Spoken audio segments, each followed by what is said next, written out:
American diplomacy in the Middle East is currently focused on nuclear weapons. At the same time, a conventional arms race is taking place. The demand is largely filled by U.S. weapons manufacturers, though other countries, like Russia, are trying to increase their own exports. The IDEX Defense Expo is the largest in the Middle East. It's held biannually, and in the last 20 years, it's grown to include more than 80 countries, 1,200 exhibitors, and this year they're expecting 80,000 visitors. The United States is the largest exporter of defense and weapons technology in the world. It sends more exhibitors to IDEX than any other country. So why is Boeing here at this show? What's the goal? Yeah, so IDEX is a very important show for us here in the Middle East region.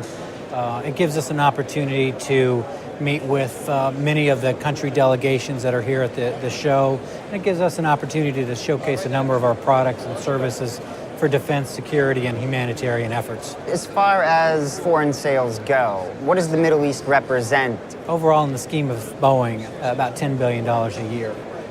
We don't break it down by region, but you can imagine the Middle East region, Southeast Asia are very important markets for us. Oshkosh Defense has been providing armored vehicles and other heavy equipment to the region for more than 20 years. Its clients include Iraq. وين تعلم عربي؟ انطردت في المدرسة في الولايات المتحدة أولاً وبعدين في جامعة الإمام محمد بن سعود في الرياض. How important is this region to your business? It's a very important region to our business, and this event is important not just for the region, but for our global business. UAE is an important customer for us, and there's a reason Oshkosh has established its headquarters here in Abu Dhabi to be forward presence and be close to our customer, and both hear from the customer what their requirements are and provide Oshkosh products to meet those solutions. I kind of couldn't help but think the instability is good for business. Well, we would certainly never wish for instability for any of our partners, but we have to recognize that we do live in a world of challenges, and we have challenges in the Western Hemisphere, and they certainly have their share of challenges in this hemisphere. The Middle East has been a lucrative market for U.S. defense companies since the 1970s, but the last 10 years have been especially good. In 2013, U.S. companies exported more than $6 billion worth of defense equipment to the region. That rose to more than $8 billion in 2014 as Saudi Arabia became the world's largest importer of arms. As the U.S. breaks records for its own arms sales to the Middle East, Russia, the world's second largest weapons exporter, is trying to grab larger market share. This is the display for Eurowagen Zavod, which makes a number of weapons systems that the Russian government exports to other countries.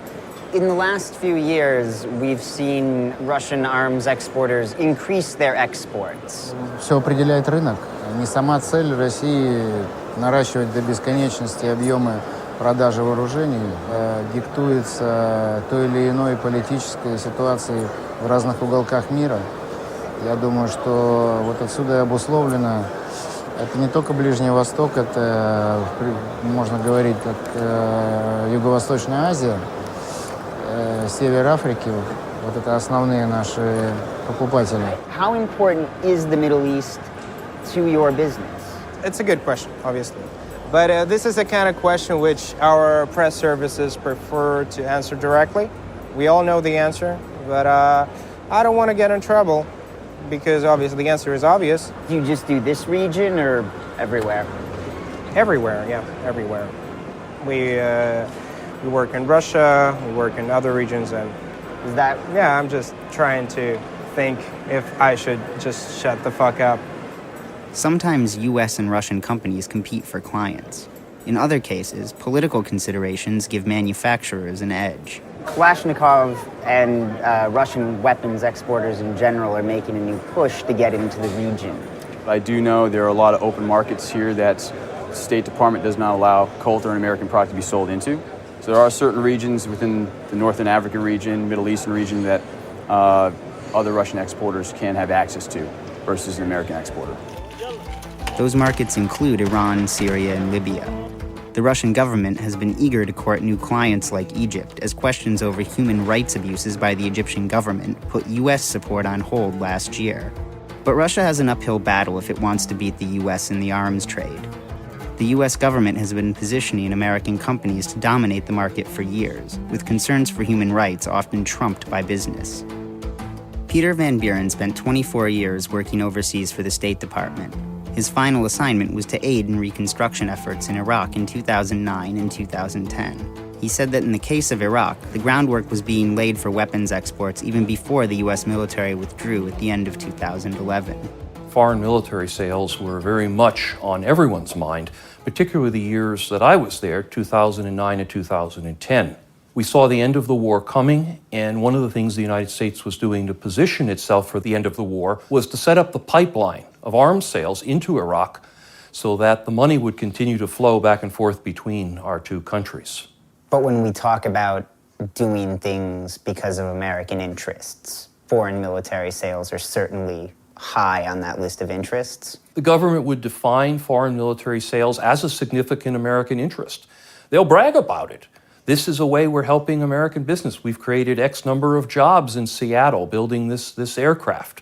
We have kept a production line in Lima, Ohio that makes the M1 tank and the Bradley open when it was going to close. The American military said, we can't absorb any more tanks, stop. And we found a place to sell them, and we preserved those jobs and kept that industry alive. This is not something the government works very hard to hide. We traveled from Abu Dhabi to Baghdad to visit Iraq's Defense Expo and to talk to people about the competition to arm Iraq and the rest of the region. Iraq became Russia's second largest client for weapons after the US withdrew troops in 2011, and US government officials stalled weapons sales to the country because of concerns about how the weapons might be used. Most importantly, Russia provided helicopters and fighter jets when the US wouldn't, as well as heavy ground-to-ground and ground-to-air missile systems. It's a little less flashy than the show in Abu Dhabi, but Iraq is also having its own defense and weapons expo. American companies are also represented here, including Lockheed Martin and AM General, which makes Humvees.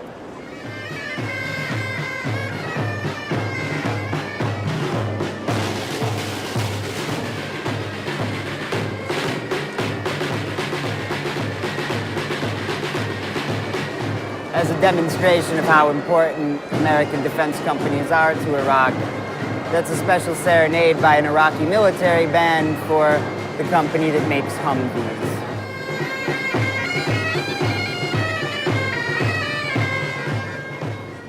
Hi, how are you?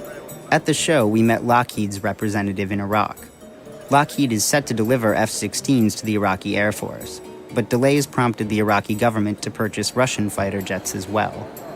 What kind of business does Lockheed do here in Iraq? They have with air defense and other subjects. I mean, they have a big footprint in the country, and they have the transporters C-130s. Did it disappoint you a little bit when you saw Sukhois being delivered? In my country, I have no problem, because it's a big country and we require a lot of equipment, and we need some of this equipment very soon so we can fight the terrorists that we have in Iraq.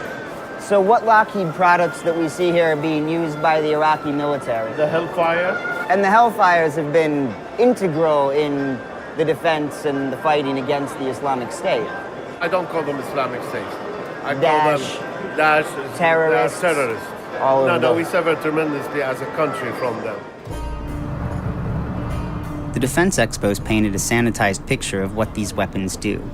So we traveled to the headquarters of the Iraqi Army's 17th Division to see if some of these weapons were in use, and whether controls on arms exports were as tight as manufacturers claimed. The 17th Division is fighting on the front lines of Anbar province, the first Iraqi province to fall largely under Islamic State control more than 1 year ago. Even as IS is using captured Iraqi army equipment to fight the Iraqi government, the US government has sped more to the country, and manufacturers are hoping to replace what was captured. U.S. government support for the Iraqi army and militias that are fighting here is evident everywhere. Most of what we've seen have been Humvees. The U.S. government is continuing to send this kind of support despite the obvious presence of militiamen here. The presence of militia amongst the Iraqi army has been another issue for U.S. lawmakers opposed to weapons sales to Iraq. The militiamen, who call themselves the Hashid al-Shabi, or Popular Mobilization, have been accused of war crimes, including indiscriminate attacks and extrajudicial killings. U.S. officials have claimed that the militiamen have pulled back from the front lines. We went to see ourselves if that was true.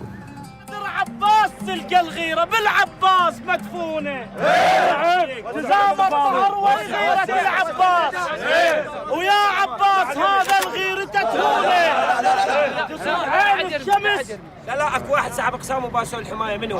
وينه؟ وينه؟ والله انت بطل، شوف انا اعرف الغيره شالتك، بس هاي الطلقه تقتلك بها كلب احسن ما تروح للسبع. بطل انت، وين المهوس؟ لا ما تعتذر، بالعكس انت بطل، تعال. تقدر تجيني المقر فوق 17؟ الحمايه وين؟ سجلوا اسمه. لك خاط يمي تاخذ منك، تلبس عقال وتشفيه لو بالعافيه بالعافيه لو افندي. عقال؟ والله لا اجيب لك خاط مال عقال. وزعنا وشوف ايش ما بينا، وزعنا وشوف ايش ما بينا، وزعنا وشوف ايش ما بينا، وزعنا وشوف ايش ما بينا، وزعنا وشوف. Anywhere we traveled on the front lines, it was readily apparent that the militia and Iraqi army were working together. One of the militia's commanders explained to us how his men coordinate with the Iraqi army, and that weapons sent to the Iraqi government were also used by the militia. قوات مشتركة بكل الأمور. الجيش والحشد الشعبي قائمين بالمساعدة من كل الأمور ومن كل النواحي من عدة وعدد.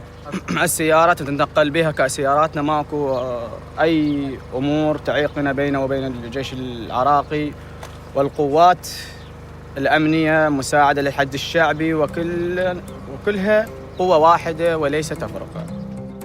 The Iraqi army wasn't trying to hide the militia's presence on the front lines, even if the U.S. government claimed to be unaware of their role. Meanwhile, the allegations against them haven't stopped.